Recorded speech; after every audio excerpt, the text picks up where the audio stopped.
आइए जी दोस्तों, शुरू करते हैं आज की क्लास। आज की क्लास हम चैप्टर नंबर 1 का यूनिट नंबर 7 करेंगे, जिसका टॉपिक का नाम है अकाउंटिंग स्टैंडर्ड। ये थ्योरेटिकल बेस्ड टॉपिक है और हम चैप्टर नंबर 1 में अब तक हमने पूरा थ्योरी पोर्शन देखा है। थ्योरी पोर्शन में देखने के बाद हम यहाँ पर बात करेंगे सर अकाउंटिंग स्टैंडर्ड क्या होता है, अकाउंटिंग स्टैंडर्ड के फायदे आप बता दो, अकाउंटिंग स्टैंडर्ड की लिमिटेशंस बता दो और अकाउंटिंग स्टैंडर्ड के ऑब्जेक्ट बता दो।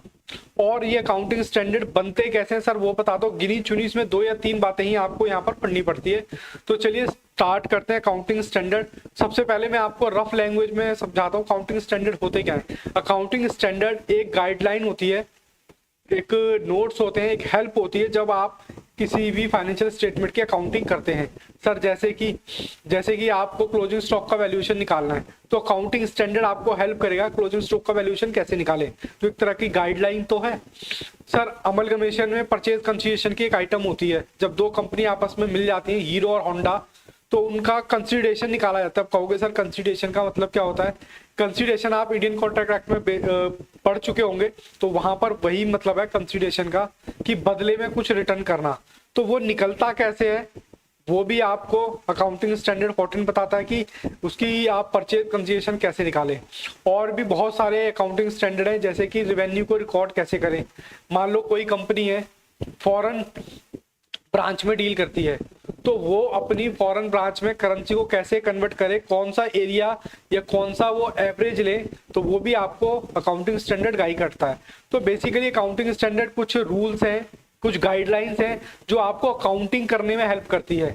तो चलिए एक बार शब्दावली में उनको समझते हैं। मीनिंग ऑफ अकाउंटिंग स्टैंडर्ड कहता है अकाउंटिंग स्टैंडर्ड वो रूल होते हैं जो बताते हैं कि किसी भी बिजनेस को अपने फाइनेंशियल स्टेटमेंट जैसे प्रॉफिट एंड लॉस और बैलेंस शीट कैसे बनाने चाहिए। जैसे कि मान लेते हैं हम एक्सपेंस दिखाते हैं, तो एक्सपेंस हम प्रॉफिट एंड लॉस में ही क्यों दिखाते हैं, ऐसा करने के लिए हमें अकाउंटिंग स्टैंडर्ड कहता है। हम अपनी एसेट और लायबिलिटी को बैलेंस शीट में ही क्यों दिखाते हैं, ऐसा करने के लिए हमें अकाउंटिंग स्टैंडर्ड कहता है। तो उसी के अकॉर्डिंग हम क्या करते हैं, अपनी अकाउंटिंग करते हैं। फिर कहता है ये क्या है, गाइडलाइन है जो इंश्योर करती है कि सभी फर्म यूनिफॉर्म मेथड यूज करें जिससे अकाउंट्स को कंपेयर करना इजी हो जाए। मतलब कहने का मतलब है अकाउंटिंग स्टैंडर्ड बेसिकली हमें ये बताते हैं कि सभी लोग एक जैसी अकाउंटिंग करें।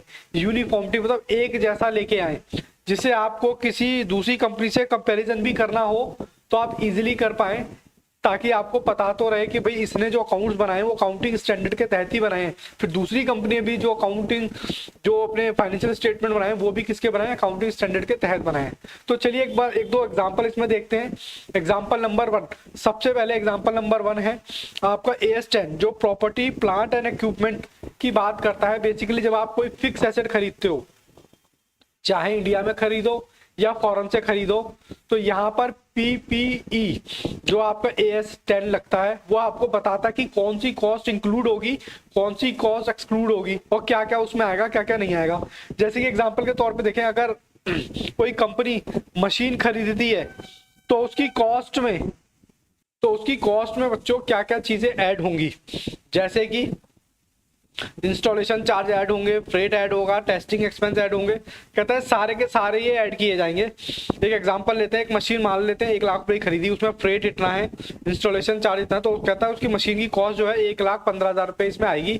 ऐसा करने के लिए आपको गाइडलाइंस प्रोवाइड करते हैं कौन, अकाउंटिंग स्टैंडर्ड। एक और एग्जाम्पल ले लेते हैं, जैसे आपको क्लोजिंग स्टॉक का वैल्यूएशन निकालना है, जो AS2 अकाउंटिंग स्टैंडर्ड 2 कहता है कि भैया इस तरीके से आप निकालो। AS2 क्या कहता है जी, AS2 कहता है कि इन्वेंट्री का कॉस्ट और NRV नेट रिलाइजेबल वैल्यू का मतलब है आज की डेट में आपका स्टॉक कितने का बिक सकता है। तो कहता है जो भी दोनों में से जो भी है उसको कम पर रिकॉर्ड करें। अब ऐसा करने के लिए मैं नहीं कह रहा, ऐसा करने के लिए आपको अकाउंटिंग स्टैंडर्ड 2 कहता है। इसी के तहत ही हम क्या करते हैं, क्लोजिंग स्टॉक की वैल्यूएशन निकालते हैं। अगर स्टॉक 500 है और उसका NRV 450 है तो कहता है उसको 450 पे दिखाओ। ऐसा करने के लिए कौन कहता है, AS2 कहता है, जो कि बना हुआ है अकाउंटिंग स्टैंडर्ड किस पर, इन्वेंट्री के ऊपर। एक और है, हम एग्जांपल यहाँ पर देखते हैं। एग्जांपल क्या है, AS9 रेवेन्यू रिकॉग्निजेशन के ऊपर है। कहता है AS9 कहता है कि रेवेन्यू तभी रिकॉर्ड करो जब वो अर्न हो जाए और रिसीवेबल हो जाए, मतलब पॉसिबिलिटी है आपके अमाउंट की मिलने की। अगर आपने 10,000 का माल बेचा और बायर नेक्स्ट मंथ पेमेंट करेगा और पेमेंट मिलना कंफर्म है तो कहता है उसको रिकॉर्ड कर लो। ऐसा करने के लिए भी कौन कहता है, ये स्टैंडर्ड हमें कहता है। तो आइए एक और एग्जांपल देखते हैं, एग्जांपल बहुत सारे हैं। अब कैश फ्लो स्टेटमेंट कैसे बनानी है, किसी कंपनी की कैश फ्लो स्टेटमेंट कैसे बनानी है, तो कहता है अकाउंटिंग स्टैंडर्ड 3 कहता है कि जी मैं आपको बताता हूं कि आप कैसे बनाएंगे क्या अपनी कैश फ्लो। अब कहता है कि AS3 कंपनी का कैश इनफ्लो और आउटफ्लो, कितना कैश आया कितना कैश गया। कहता है इसको हम 3 एक्टिविटी में डिवाइड करते हैं और उसको दिखाना चाहिए दिखाना चाहिए। कौन कहता है, अकाउंटिंग स्टैंडर्ड 3 कहता है कि जी उसको दिखाना चाहिए। ऑपरेटिंग एक्टिविटी मतलब जो आपका मेन कोर्स ऑफ बिजनेस है उससे कितना पैसा आया, जैसे कि सेल। इन्वेस्टिंग एक्टिविटी, मशीन खरीद रहे हो बेच रहे हो, खरीदने बेचने से कितना पैसा आया वो इसमें आता है। और फाइनेंशियल एक्टिविटी मतलब कितने शेयर इशू किए, कितने आपने लोन लिए। तो इन तीनों एक्टिविटी को कैलकुलेट करके आपको पता चलता है कि आपकी कंपनी में कैश की क्या पोजीशन है, क्या स्टेटस है। तो ऐसा करने के लिए हमें कौन कहता है, अकाउंटिंग स्टैंडर्ड 3 कहता है। आइए एक और एग्जांपल लेते हैं, अकाउंटिंग फॉर गवर्नमेंट ग्रांट। अब गवर्नमेंट ग्रांट क्या होती है, गवर्नमेंट ग्रांट का मतलब है गवर्नमेंट कुछ आपको कुछ सब्सिडी दे देती है, उसी को यहाँ पर गवर्नमेंट ग्रांट का नाम दिया गया है। जैसे कि मान लो आपने कोई एसेट खरीदी और गवर्नमेंट कहती है अगर ये एसेट आप इंडिया से खरीदोगे, फॉरेनर से नहीं, अगर इंडिया से खरीदोगे तो हम आपको इतनी छूट देंगे, इतनी सब्सिडी देंगे, मतलब इतने पैसे हम आपको माइनस कर देंगे। तो उसकी अकाउंटिंग कैसे करेंगे, उसके लिए AS12 आपको बोलता है, गाइडलाइन प्रोवाइड करता है कि भैया इसकी अकाउंटिंग हम आपको बताते हैं कैसे करनी है। AS12 कहता है अगर गवर्नमेंट से कोई ग्रांट या सब्सिडी मिले तो उसको कैसे अकाउंट में रिकॉर्ड करें। एग्जाम्पल के तौर पर 5 लाख रुपए की मशीन है, गवर्नमेंट ने आपको 1 लाख रुपए की सब्सिडी दे दी, तो कहता है उसको 4 लाख पर दिखाओ क्योंकि आपकी जेब से जो निकला है वो 4 लाख रुपए निकला है। सर एक और एग्जांपल ले लेते हैं, अकाउंटिंग फॉर इन्वेस्टमेंट। ये आप CA इंटर में चैप्टर पढ़ोगे, इन्वेस्टमेंट की अकाउंटिंग कैसे करोगे आप। कहता है AS13 कहता है कि लॉन्ग टर्म इन्वेस्टमेंट हो कॉस्ट पर रिकॉर्ड करो, या फिर लोअर कॉस्ट और मार्केट वैल्यू जो भी क्या हो परमानेंट फॉलो। मतलब क्या कहता है, कहता है चाहे इन्वेस्टमेंट आपकी शॉर्ट टर्म हो या लॉन्ग टर्म हो, कहता है या तो मार्केट वैल्यू या कॉस्ट जो भी दोनों में से कम है उस पर दिखाओ। सेम जैसा क्लोजिंग स्टॉक वाला फंडा, ठीक है जी, उसी तरीके से। तो ऐसा करने के लिए हमें कौन कहता है, अकाउंटिंग स्टैंडर्ड 13 कहता है। हम क्या पढ़ रहे थे, हम अकाउंटिंग स्टैंडर्ड का मतलब पढ़ रहे थे और मैंने बताया था कि एक बेसिक रूल्स है, बेसिक गाइडलाइन है जो हमें अकाउंटिंग करने में मदद करती है। अभी ये जो जितने भी एग्जांपल मैं आपको दे रहा हूँ ये अकाउंटिंग स्टैंडर्ड है, बेसिक स्पेशल अकाउंटिंग करने के लिए कि भाई इन में केस में ये ट्रीटमेंट आपका होगा। जैसे एग्जांपल के तौर पे मैं देखा 10,000 रुपए का शेयर खरीदा, उसकी मार्केट वैल्यू 8,000 रुपए है। अगर ये शॉर्ट टर्म है तो कह रहा है 8,000 रुपए दिखाओ, लॉन्ग टर्म है तो उसका ट्रीटमेंट कुछ अलग होगा। चलिए एक और एग्जांपल लेते हैं फिर इसको फिनिश करते हैं। सबसे पहले यहाँ पर दे रखा है AS40 अमलगमेशन में परचेज कंसीडरेशन कैसे कैलकुलेट होगा वो अकाउंटिंग स्टैंडर्ड 14 में आपको दिया गया है। AS14 गाइड करता है कि जब 2 या 2 से कंपनी मर्ज हो जाए तो उस ट्रांजेक्शन को अकाउंटिंग में कैसे रिकॉर्ड करेंगे, परचेज मेथड या पूलिंग इंटरेस्ट मेथड। ये भी आप क्या पढ़ेंगे, CA इंटर में एक चैप्टर है आपका अमलगमेशन और 20 नंबर का वहां पर ये आपका जो है क्वेश्चन आता है। तो वहां पर आप पढ़ेंगे कि इसको कैसे निकाला जाता है, पूलिंग इंटरेस्ट मेथड क्या होता है। कंपनी A और कंपनी B मर्ज होती हैं, दोनों के एसेट और लायबिलिटी कंबाइन करके एक नई बैलेंस शीट बनानी होती है प्रॉपर रूल के अकॉर्डिंग। क्या आएगा क्या नहीं आएगा सारा कुछ उसमें दिखाते हैं। तो सर एक बार ये बता दो, हमने हिंदी में तो पढ़ लिया, अकाउंटिंग में हम कैसे पढ़ेंगे। तो एक बार ICAI अपनी लैंग्वेज में क्या कहता है वो भी देख लेते हैं। Accounting standard are written policy document issued by expert accounting body government और अदर रेगुलेटरी बॉडी जो कवर करते हैं ये एस्पेक्ट। मतलब ये मैंने आपको बता दिया कि भैया इंग्लिश में ICAI की लैंग्वेज में ये लिखा हुआ है कि अकाउंटिंग स्टैंडर्ड्स क्या होते हैं। तो बेसिकली ये वही सारी चीजें मैंने हिंदी में बताई हैं वही आपको लिखा हुआ है, कौन कौन बनाता है ये और ये। अभी हम आगे भी देखेंगे कि ये होते कौन है। चलिए जी आगे बढ़ते हैं। अब आगे हम बढ़ते हैं, यहाँ पर कहता है कि मान लो ये एक रिटन डॉक्यूमेंट है जिसमें चीजें लिखी हुई हैं AS से रिलेटेड।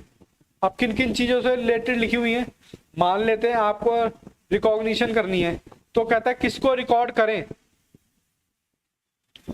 और कहता है किसको रिकॉर्ड ना करें। सेल है तो उसको रिकॉर्ड करें और सेल नहीं है तो उसको रिकॉर्ड ना करें। मेजरमेंट, सर मेजरमेंट किस में करें, डॉलर में करें या दिनार में करें या फिर किस में कर सकते हैं, पाउंड में करें या फिर इंडियन करेंसी में करें, जिसको आप INR बोलते हो। तो बेसिकली ये आपको बताता है मेजरमेंट की किसमें आपको रिकॉर्ड करना। प्रेजेंटेशन, प्रेजेंटेशन का भी एग्जांपल ले लो। सैलरी कहाँ दिखाऊं, मशीन कहाँ दिखाऊं, सेल कहाँ दिखाऊं, मतलब दिखाने के ऊपर। और डिस्क्लोजर में इनका सबका डिस्क्लोजर कहाँ कहाँ दिखाना है, कौन कौन सी आइटम कहाँ कहाँ दिखानी है। तो इससे रिलेटेड सारे के सारे आपके जो ये सारी आइटम है क्या बताती हैं, काउंटिंग स्टैंडर्ड, कि कैसे रिकॉग्नाइज करें, कैसे मेजरमेंट करें, कैसे प्रेजेंटेशन करें और कैसे उन चीजों को डिस्क्लोज करें। तो चलते हैं एक बार अकाउंटिंग स्टैंडर्ड के बारे में ICAI अपनी लैंग्वेज में क्या बोलता है। तो चलिए देखते हैं। ICAI ये तो हमने पहला पढ़ लिया। कहता है recognition of event and transaction in, कहता है रिकॉर्ड की बात बोलता है, रिकॉर्ड की, किसकी, इवेंट की और ट्रांजैक्शन की। मेजरमेंट किसकी, मेजरमेंट किसको करें, ट्रांजैक्शन इवेंट की। Presentation, transaction event in financial statement in meaningful और अंडरस्टैंडेबल रीडर, मतलब प्रेजेंटेशन इस तरीके से दिखाएं ताकि उनका कुछ मीनिंग निकले और हम समझ सके आसानी से, कौन, पढ़ने वाला। और डिस्क्लोजर रिक्वायरमेंट, डिस्क्लोजर रिक्वायरमेंट कहता है which enable to user get insight into the financial statement, मतलब क्या क्या दिखाना है जिसको यूजर जो है आराम से उसको देख सके और अपना डिसीजन ले सके। तो चलते बढ़ते हैं इसके अगले पॉइंट की तरफ। सर अगला पॉइंट क्या होता है, अगला जो कॉन्सेप्ट है वो है आपका ऑब्जेक्ट ऑफ अकाउंटिंग। अब देखो कुछ क्वेश्चन आपको सिमिलर लगेंगे कि benefit of accounting, object of accounting. अब ये दोनों आपको सेम से लगे, मैं आपसे पूछता हूँ आपकी क्वालिटी क्या है, तो आप कहेंगे जी मैं CA हूँ, और क्या क्या क्वालिटी हो सकती है और आप क्या क्या काम कर सकते हो। अगर मैं आपसे पूछूं आपका ऑब्जेक्ट क्या है, तो आप अपना ऑब्जेक्ट में भी ये बताओ मेरा ऑब्जेक्ट है चार्टर्ड अकाउंटेंट बनना। और फिर मैं आपसे पूछूं आपका और क्या ऑब्जेक्ट है, तो आप कहोगे टैक्सेशन से रिलेटेड, ऑडिट से रिलेटेड, अकाउंटिंग से रिलेटेड वर्क करना। तो इस तरह की चीजें आप इसमें क्या करोगे। तो बेसिकली आपको दो क्वेश्चन तो सिमिलर ही मिलेंगे। तो चलिए मैं स्टार्ट करता हूं। पहले कौन सा, objective of accounting. Objective of accounting standards का मतलब क्या है, कहता है ये यूनिफॉर्मिटी लेके आता है। पहला ऑब्जेक्ट है यूनिफॉर्मिटी ऑफ अकाउंटिंग पॉलिसी, यानी कि सब लोग जो अकाउंटिंग पॉलिसी यूज कर रहे हैं एक जैसे फॉलो करें। ये ना हो कि राम ने अलग की, श्याम ने अलग की और रवि ने अलग की। तो जो भी ये लोग तीनों अकाउंट बना रहे हैं, तीनों लोग एक जैसी अकाउंटिंग करें।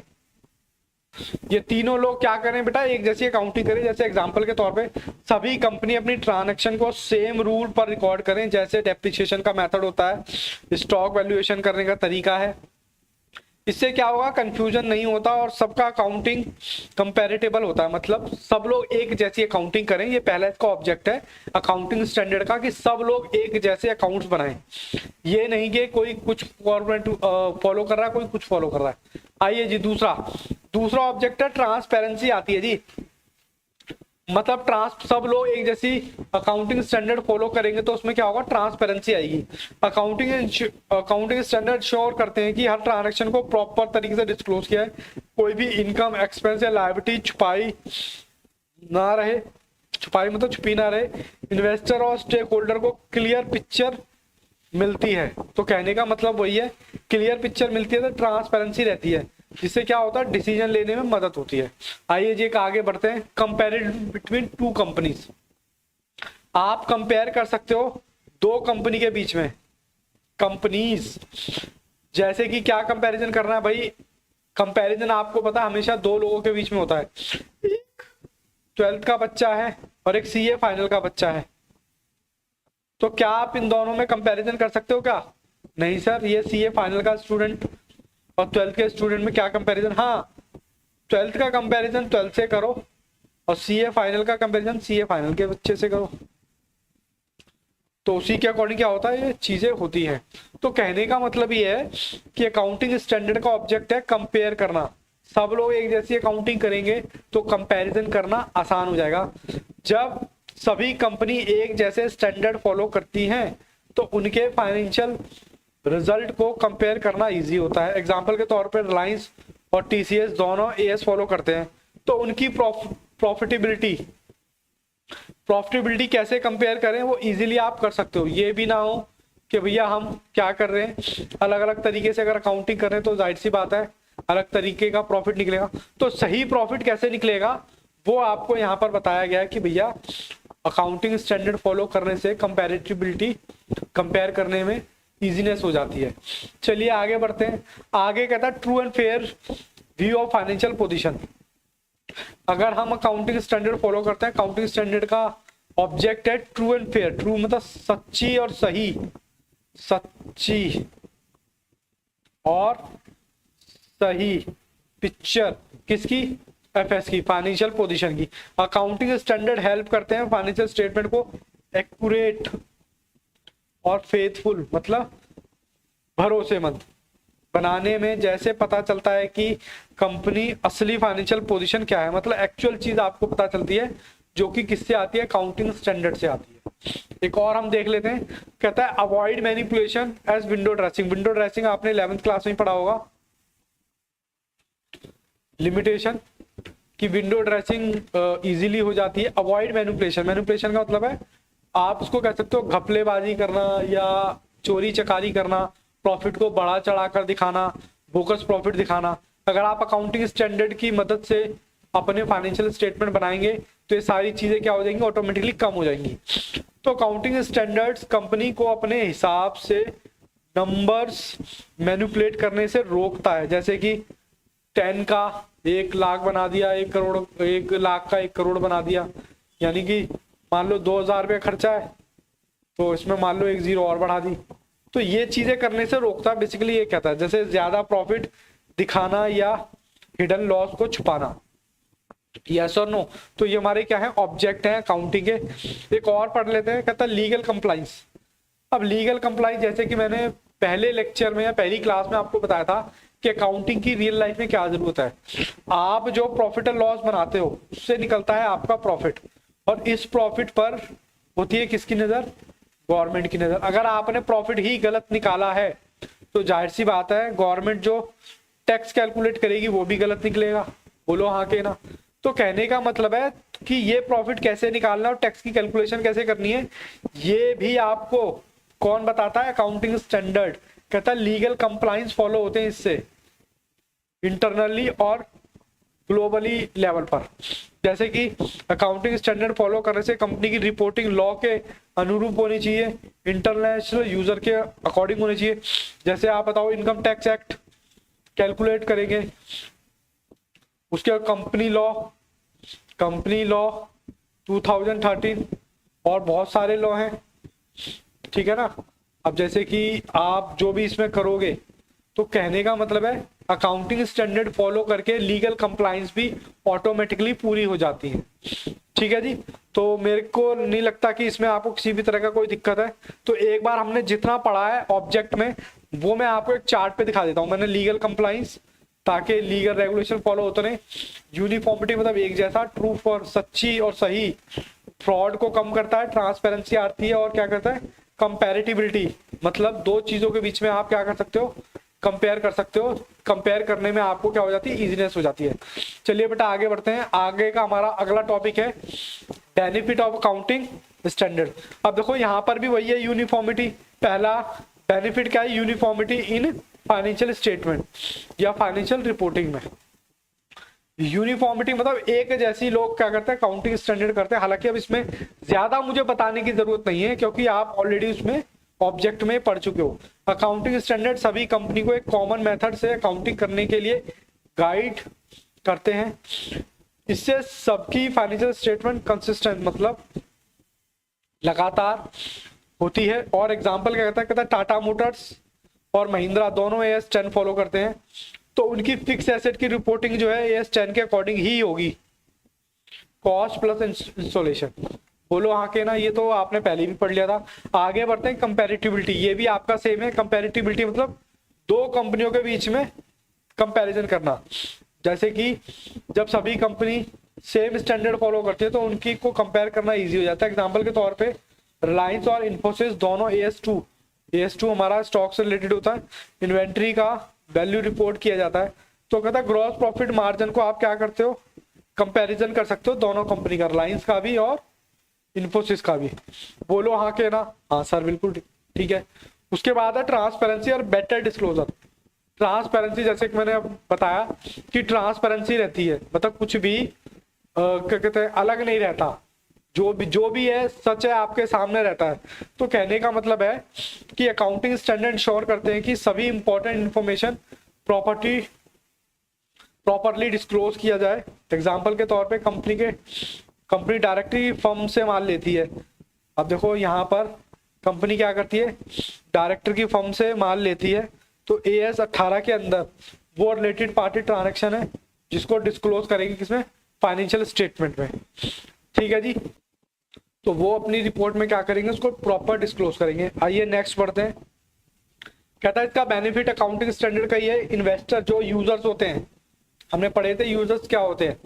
कहता है उनका कॉन्फिडेंस बढ़ता है, उनको एक भरोसा रहता है कि भैया अकाउंटिंग स्टैंडर्ड को फॉलो करके ही फाइनेंशियल स्टेटमेंट बनाए गए हैं, तो किसी भी तरह का कोई भी गड़बड़ या झोल झाल उसमें नहीं है।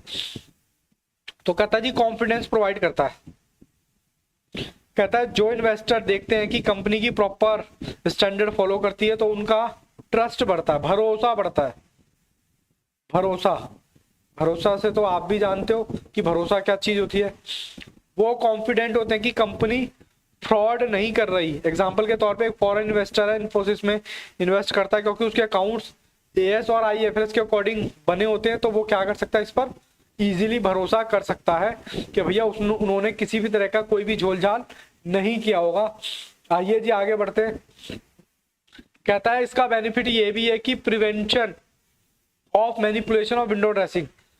प्रिवेंशन किसको करता है, कहता रोकता है क्या, मैनिपुलेशन में। जैसे कि मैंने एग्जांपल दिया था, मान लो सेल आपकी 1 लाख रुपए की है, तो ये नहीं कि आपने 1 0 2 0 बढ़ा दी, 1 करोड़ दिखा दी। तो ऐसा करने से भी क्या करता है, अकाउंटिंग स्टैंडर्ड रोकते हैं। विंडो ड्रेसिंग होता है बोगस प्रॉफिट। AS को अपने हिसाब से फिगर घुमा फिरा के दिखाने से रोकता है, AS ही रोकता है। हर चीज के सेट रूल कर रखे हैं, तभी तो आप चार्टर्ड अकाउंटेंट बनने का तो आप ऑडिट करोगे। और ऑडिट में बेसिकली आपको करना क्या है, आपने यही सारी चीजें देखनी है कि भैया जो भी अकाउंट्स बनाए गए हैं AS के अकॉर्डिंग बनाए गए हैं या नहीं बनाए हैं। कंपनी के कुछ अकाउंट्स है उसमें शेड्यूल 2 के अकॉर्डिंग उनके प्रॉफिट लॉस बनाने होते हैं, क्या शेड्यूल 2 के अकॉर्डिंग प्रॉफिट लॉस बनाए गए हैं नहीं बनाए गए हैं। तो वही चीज है, यहाँ पर एग्जांपल दे रखा है AS 9 के अंदर कंपनी तभी रिवेन्यू दिखा सकती है जब अर्निंग कंफर्म हो, एडवांस लेने पे रिवेन्यू रिकॉग्नाइज नहीं करते। बोलो हाँ के ना? चलिए अगला पॉइंट बढ़ते हैं। अगला पॉइंट में क्या कहता है helpful in audit as tax assessment. कहता है हेल्प मिलती है किसमें, ऑडिट करने। जब आप चार्टर्ड अकाउंटेंट बन जाओगे तो ऑडिट ऑफ टैक्स तो आप ही निकालोगे। तो मैंने पहले ही बताया ना कि प्रॉफिट जो निकल रहा है उसी पर आपने उसका ऑडिट भी करना है और उसी पर टैक्स भी निकालना है। जब आपको पहले ही पता है कि ये प्रॉफिट AS के अकॉर्डिंग निकाला गया तो कहीं ना कहीं भरोसा तो हो ही जाता है कि भाई ये ठीक ही होगा। तो कहने का मतलब ये है कि अकाउंटिंग स्टैंडर्ड हमें कितनी हेल्प करते हैं। अकाउंटिंग स्टैंडर्ड ऑडिटर्स को हेल्प करते हैं कि डिसाइड करने में कि स्टेटमेंट सही बनाए गए हैं या नहीं। टैक्स ऑफिसर्स भी इस पर रिलाई करते हैं, देख पाते हैं कि ठीक बनाए कि नहीं बनाए। फिर कहता है एग्जाम्पल AS 16 के बेसिस पर ऑडिटर वेरीफाई करता है कि बोरो फंड का इंटरेस्ट एसेट में करेक्टली कैपिटलाइज हुआ है या नहीं। बोरो फंड का मतलब जो आप उधार लेते हो उसको प्रॉपर उसी फंड में कैपिटलाइज किया गया है या नहीं। आइए बेटा एक और एग्जांपल देखते हैं लास्ट। AS फॉलो करने से कहता है लीगल और रेगुलेटरी कंप्लाइंस होते हैं। जैसे कि मैंने बताया कि एग्जांपल के तौर पे अगर आप कोई कंपनी है तो कंपनी में AS अकाउंटिंग स्टैंडर्ड भी आते हैं और कंपनी लॉ भी इसमें इन्वॉल्व हो जाता है कि कंपनी लॉ कहता है कि कंपनी को शेड्यूल 2 के अकॉर्डिंग अपने फाइनेंशियल स्टेटमेंट बनाने पड़ेंगे। तो सेम वही चीज लिखी हुई है और अकाउंटिंग स्टैंडर्ड भी कहता है कि भाई इस चीज को इस तरीके से दिखाओ।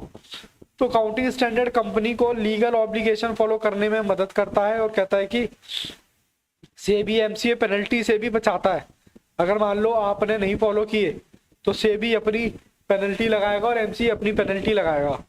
एग्जाम्पल के तौर पे लिस्टेड कंपनी को एएस तथा शेड्यूल 3 के अंडर अपने अकाउंट्स बनाना जरूरी होते हैं, वरना कंप्लाइंस का ब्रीच माना जाएगा। बोलो हाँ के ना। यहां तक मुझे नहीं लगता किसी भी बच्चे को किसी भी तरह की कोई दिक्कत है। आइए जी अब अगले टॉपिक की तरफ बढ़ते हैं। ये टॉपिक जो है पूरा थ्योरेटिकल चल रहा है हमारा। उसके बाद ये मैंने आईसीआई की लैंग्वेज में दे रखा कि हमें हिंदी के साथ साथ आईसीआई लैंग्वेज में क्या कहता है। तो जो मैंने सारे एग्जाम्पल दिए उसी के बेसिस पर ये पॉइंट निकले में, जो कि आपके मॉड्यूल में आपको मिल जाएंगे। कहता है जी reduce the confusing variation, standardize लाता है मतलब एक जैसा अल्टरनेटिव अकाउंटिंग ट्रीटमेंट। किसमें? फाइनेंशियल स्टेटमेंट में। एक जैसा सब लोग एक जैसी अकाउंटिंग करें। क्या करें? सब लोग एक जैसी अकाउंटिंग करें। कहते हैं there are certain area important information are not statutory required to disclose. AS में call for disclosure beyond the that required by law. कहीं कहीं पर क्या है, स्टैट्यूटरी जो आपके लॉ हैं वो साइलेंट हो जाते हैं, तो वहां पर कहता है कि एएस उस कंडीशन को फुलफिल कर देता है। फिर वही चीज दे रखिए कि एएस क्या करता है, हेल्प करता है दो कंपनी के कंपैरिजन में। कंपनी ए ने भी एएस के अकॉर्डिंग बनाए हैं, कंपनी बी ने भी एएस के अकॉर्डिंग बनाए हैं, तो इनकी प्रॉफिटेबिलिटी के अकॉर्डिंग आप देख सकते हो कि भैया कि कौन सी कंपनी बेटर है। बोलो हाँ के ना। चलिए अब फोर्थ टॉपिक पढ़ते हैं अपना, लिमिटेशन। लिमिटेशन ये बहुत ही आसान है। लिमिटेशन का मतलब है कुछ कमियां भी हैं। सबसे पहले कहता है रिजिडिटी। रिजिडिटी का मतलब होता है कि ये हर सिचुएशन में यूज करने पड़ते हैं, चाहे आपके काम के हों या ना हो। तो ये कहता है ये रिजिड है, ये फॉलो करने ही पड़ेंगे चाहे आपके काम के हों या ना हो। एग्जाम्पल के तौर पे दे रखा कि AS2 कहता है इन्वेंट्री का वैल्यूएशन। इन्वेंट्री का वैल्यूएशन कॉस्ट और एनआरवी जो भी कम है उस पर करो, लेकिन ये तभी रूल को फॉलो करना पड़ता है। आइए जी एक बार इसका एग्जांपल समझते हैं, थोड़ा डिस्टर्बेंस क्रिएट हो गया था। कहता है AS2 कहता है इन्वेंट्री का वैल्यूएशन जो है लोअर मतलब कॉस्ट और एनआरवी पे रिकॉर्ड करो। अगर किसी इंडस्ट्री में मार्केट प्राइस पर हर वीक चेंज होती रहती है, जैसे कि सीजनल फ्रूट इंडस्ट्री, तो उसको कहता है उसके अकॉर्डिंग भी फॉलो करना पड़ता है। लेकिन ये अकाउंटिंग स्टैंडर्ड कहते हैं नहीं, आप लोअर कॉस्ट और मार्केट वैल्यू पर करो जो भी दोनों में से कम है। आइए अगला पढ़ते हैं। अगला कहता है one size does not fit to all. कहता है हर एक अकाउंटिंग स्टैंडर्ड हर किसी के लिए फिट नहीं बैठते। सर जैसे कि एग्जांपल के तौर पे सभी कंपनी के ऑपरेशंस अलग अलग होते हैं। ऑपरेशन मतलब उनके बिजनेस करने का तरीका अलग अलग होता है। अकाउंटिंग स्टैंडर्ड सेम रूल सबके लिए लोगों को कर देते हैं। कहता है सबको स्टैंडर्ड कर देते हैं सबके लिए। एग्जांपल के लिए छोटी कंपनी और एमएनसी कंपनी दोनों में S9 होता है, जबकि छोटी फर्म में कस्टमरों को पैसा मिलने का रिस्क ज्यादा रहता है। तो ये कहने का मतलब है जरूरी नहीं कि सब पर एक जैसे फिट हो, किसी पर नहीं भी होंगे किसी पर होंगे भी, ठीक है ना। इसका अगला है कहता है मे इन्वॉल्व हाई कॉस्ट। अब अकाउंटिंग स्टैंडर्ड फॉलो करने के लिए आपको जाहिर सी बात है अकाउंटेंट रखना पड़ेगा, अकाउंटेंट। और आप अकाउंटेंट रखोगे तो जाहिर सी बात है वो फीस भी लेगा, फ्री में तो करेगा नहीं। तो कहने का मतलब है अकाउंटिंग स्टैंडर्ड को फॉलो करना क्या है, हाई कॉस्ट ऑफ कंप्लाइंस। पता इसमें हाई कॉस्ट इन्वॉल्व होती है, ये इसका क्या है लिमिटेशन है। अकाउंटिंग स्टैंडर्ड को फॉलो करने के लिए प्रॉपर ट्रेनिंग हो, सॉफ्टवेयर एक्सपर्ट की जरूरत होती है, जो छोटी फर्म के लिए महंगा पड़ता है। बिल्कुल सही बात है, छोटी फर्म के लिए महंगा पड़ता है। एग्जाम्पल के तौर पे एक स्मॉल बिजनेस था, AS11 के लिए प्रोफेशनल अकाउंटेंट हायर करना पड़ता है और उनका क्या होता है खर्चा बढ़ जाता है। तो ये सिंपल सी इसमें बात लिखी हुई है, इसमें कोई ज्यादा समझाने का नहीं है कि भैया हाई कॉस्ट हो जाता है।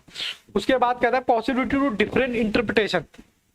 सर कई बार ना हम किताबें पढ़ते हैं हमें समझ में नहीं आती, क्योंकि वो इसलिए नहीं आती क्योंकि वो थोड़ी टेक्निकल लैंग्वेज में लिखी होती है। सर जैसे कि आपका कंपनी लॉ और जितने भी अदर तरह के आप लॉ पढ़ोगे वो थोड़े से टेक्निकल लैंग्वेज में लिखे हुए हैं, और आपका इनकम टैक्स भी एक लॉ है वो भी थोड़ा टेक्निकल लिखा हुआ होता है। तो कहने का मतलब है जब हम अकाउंटिंग स्टैंडर्ड भी पढ़ते हैं तो वो भी टेक्निकल होता है और हम गलत इंटरप्रिटेशन लगा लेते हैं कि उसमें क्या लिखा होगा।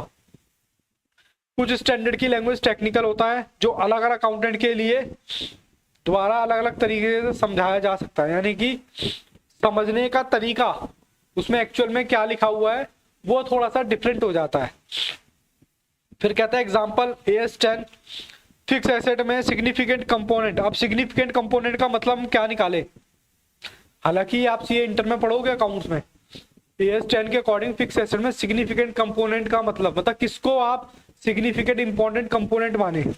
तो कोई 1 लाख मानता है, कोई 2 लाख मानता है, वहीं दूसरा 3 लाख मानता है। तो कहने का मतलब है कि इस वर्ड का क्या इंटरप्रिटेशन निकालें, सब लोग अपने हिसाब से इसका इंटरप्रिटेशन निकालते हैं, तो वो क्या हो जाता है, थोड़ी सी गड़बड़ हो जाती है, समझने में पॉसिबिलिटी थोड़ी सी गलत इंटरप्रिटेशन हो जाती है। तो ये भी क्या है, इसका एक लिमिटेशन है। आगे बढ़ते हैं, डिले इन अपडेटिंग। डिले, चलिए जी थोड़ा डिस्टर्बेंस हो गया। अगला पॉइंट है इसका डिले इन अपडेटिंग, मतलब डिले हो जाता है अपडेट करने में। कई बार क्या होता है, अकाउंटिंग स्टैंडर्ड अपडेट हो जाते हैं और बाकी कंपनी को पता ही नहीं चलता कि अकाउंटिंग स्टैंडर्ड अपडेट हो चुके हैं। तो जब अपडेट ही नहीं होंगे तो क्या होगा, आपकी गड़बड़ होने की संभावना बढ़ जाएगी। तो यहाँ पर देखिए एक बार क्या लिखा है, कहते हैं कई बार अकाउंटिंग स्टैंडर्ड अपडेट नहीं होते टाइमली, जबकि बिजनेस में environment daily to daily change होता रहता है। AS6 डेप्रिसिएशन को AS10 में मर्ज होने में काफी देर लग गई थी, जबकि कंपनी नए तरीके से एसेट को ट्रीट कर रही थी। मतलब कहने का मतलब है कि अकाउंटिंग स्टैंडर्ड आने में, उसको अपडेट होने में थोड़ा सा समय लग जाता है, जिसमें क्या होता है फाइनेंशियल स्टेटमेंट में उसका इंपैक्ट हमें देखने को मिलता है। अगला पॉइंट है इसका not applicable to all sector automatically. अब अकाउंटिंग स्टैंडर्ड जरूरी नहीं है कि सबके लिए एक जैसा एप्लीकेबल हो, सबके लिए एक जैसा एप्लीकेबल हो। सर जैसे कि भाई हर बिजनेस, हर कंपनी का बिजनेस ऑपरेशंस अलग अलग होते हैं, किसी पर एप्लीकेबल होगा, किसी पर एप्लीकेबल नहीं होगा।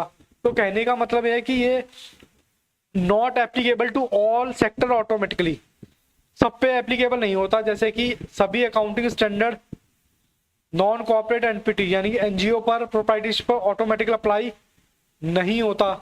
एग्जाम्पल के तौर पे एक कोचिंग इंस्टीट्यूट या एनजीओ है, AS एप्लीकेबल नहीं होते, उनके अकाउंट्स इनकंसिस्टेंट बन जाते हैं। मतलब अगर नहीं फॉलो करेंगे तो अकाउंट कंसिस्टेंट नहीं बनेंगे। तो यही चीज यहाँ पर आपको दे रखी है। इसका अगला पॉइंट देखते हैं, can still be manipulate with in limited.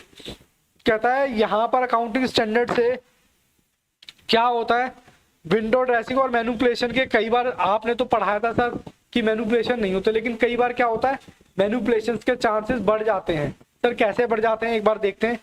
कहता है कंपनी अकाउंटिंग स्टैंडर्ड से अंदर रहकर भी विंडो ड्रेसिंग या मैनिपुलेशन कर सकती है। एग्जांपल के तौर पर AS9 अलाउ करता है, आप देखो AS खुद ही कहता है, अलाउ करता है कि रिवेन्यू तब रिकॉर्ड करो जब अर्न हो जाए, लेकिन कंपनी इंटेंशनली एडवांस को अर्न दिखा सकती है। तो फ्यूचर में प्रॉफिट दिखाने के लिए आपको एडवांस मिला, हालांकि वो मान लो एडवांस की पेमेंट मारी गई, तो आप क्या करोगे।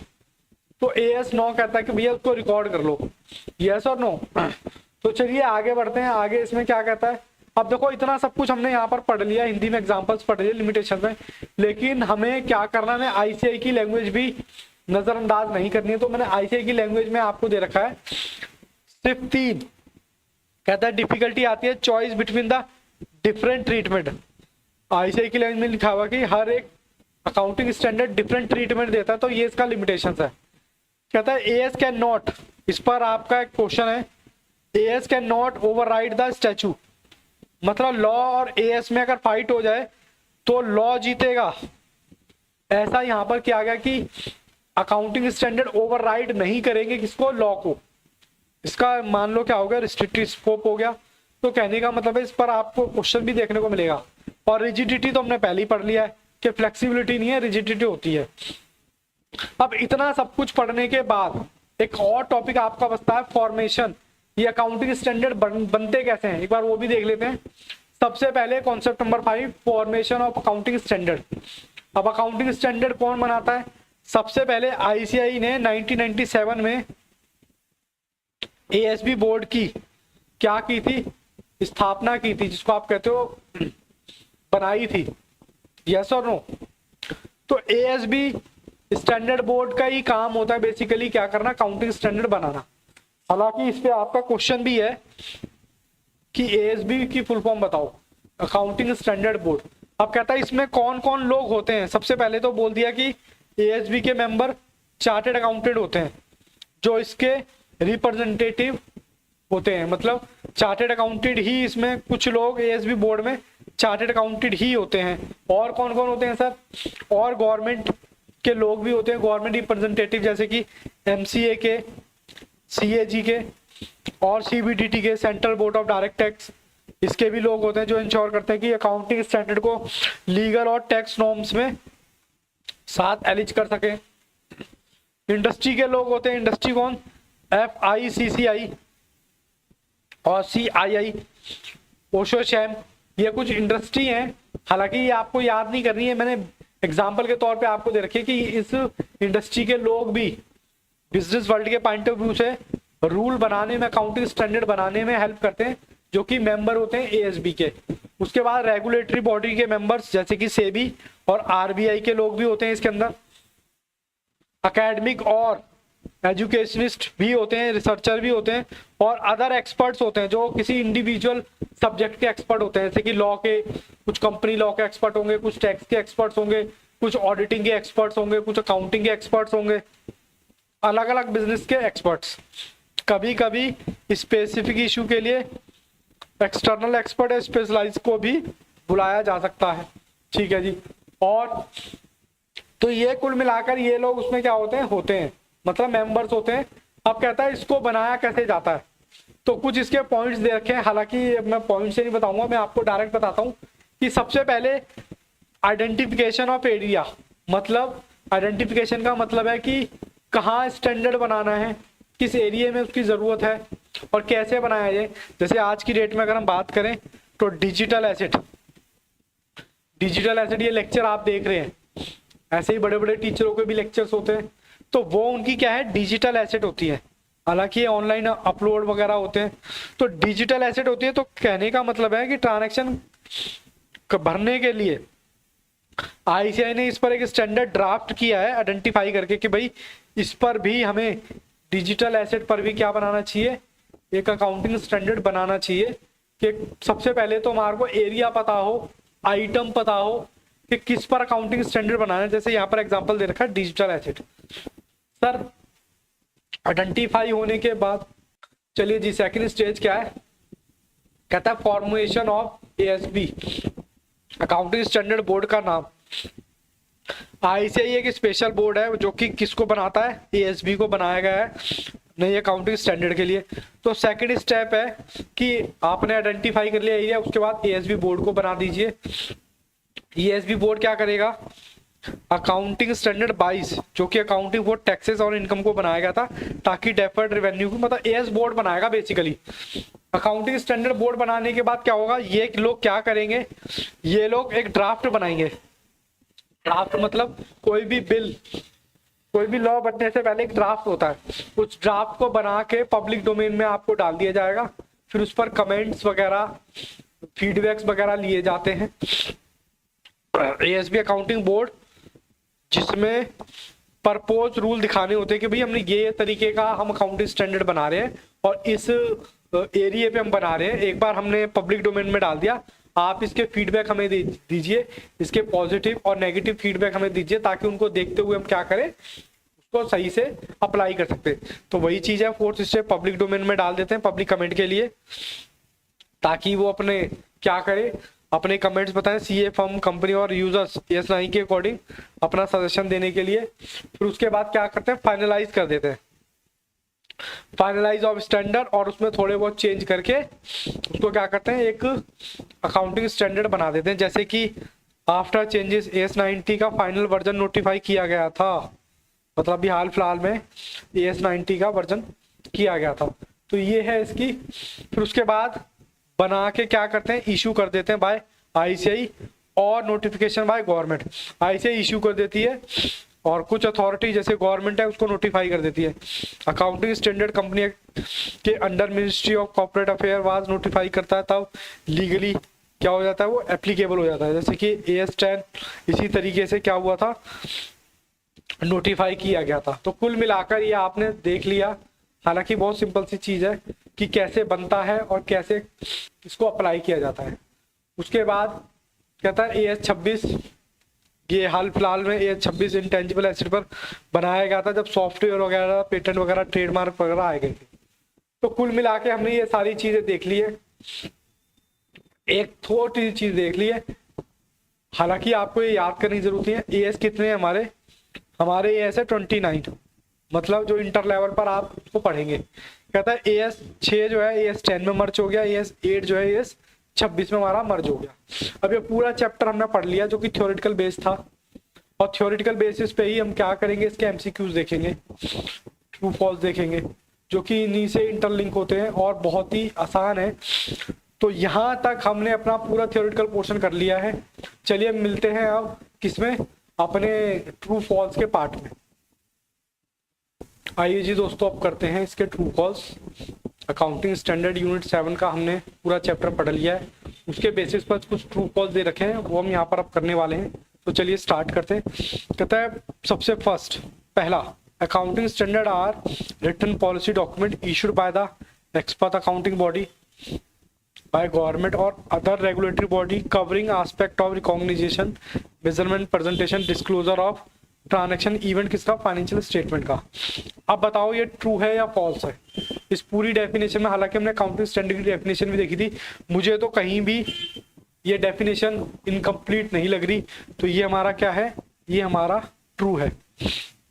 फिर कहता है accounting standard can override the statue, can not था, तो बताइए ट्रू है या फॉल्स है, क्योंकि यहाँ पे नॉट नहीं लिखा हुआ, तो ये भी क्या हो गया हमारा, ये हमारा हो गया फॉल्स।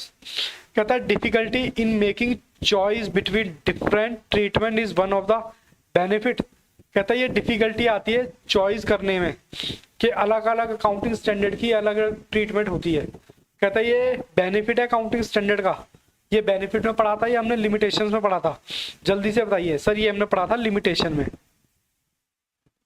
तो ये भी हमारा क्या हो गया, ये भी हमारा हो गया फॉल्स। फिर कहता है रिक्वायरमेंट फॉर एडिशनल डिस्क्लोजर,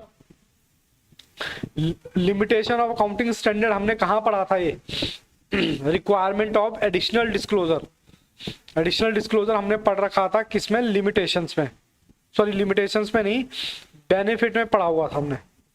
जब आप इसका बेनिफिट का लेक्चर देखेंगे तो आपको समझ आ जाएगा। तो ये हमारा क्या हो गया, ये भी हमारा फॉल्स हो गया। क्या, क्योंकि ये बेनिफिट में दे रखा है, लिमिटेशंस में नहीं। फिर कहता है ASB stand for accounting standardise benchmarking, ना अकाउंटिंग स्टैंडर्ड बोर्ड पढ़ा था हमने, तो ये भी क्या हो गया आपका फॉल्स हो गया। कह रहा है there are no limitation of accounting standard, कह रहा है अकाउंटिंग स्टैंडर्ड में कोई भी लिमिटेशन नहीं है, तो सही है या गलत है, ये गलत है, तो ये भी हमारा क्या हो गया, ये भी हमारा हो गया फॉल्स। चलिए ट्रू फॉल्स होने के बाद अब हम चलते हैं इसके एमसीक्यूज पर।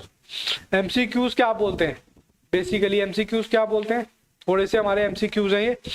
कहता है accounting standard for non corporate entity in India are issued by, बताओ कौन इशू करती है, government, central government, state government. हमने गवर्नमेंट की बात की थी, इशू कौन करता है भैया, इशू तो सर आईसीआई करता है, बोलो हाँ के ना, हाँ इशू आईसीआई करता है।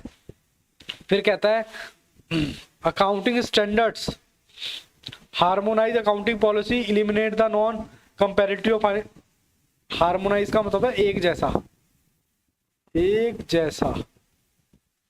और कहता है eliminate non comparability of financial statement, बताओ जी इसका भी क्या हो गया, बोथ, यानी कि ये भी करता है और ये भी करता है।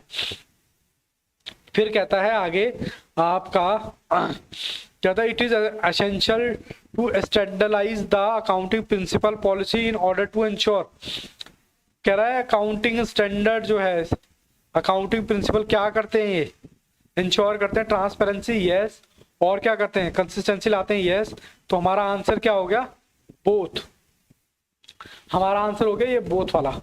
उसके बाद क्या करते हैं, कहता है explain the objective of accounting, objective हम देख चुके हैं डिटेल में विद आपके किसके एग्जांपल्स के साथ, और एडवांटेज भी हम देख चुके हैं डिटेल में with advantage of setting of accounting standards.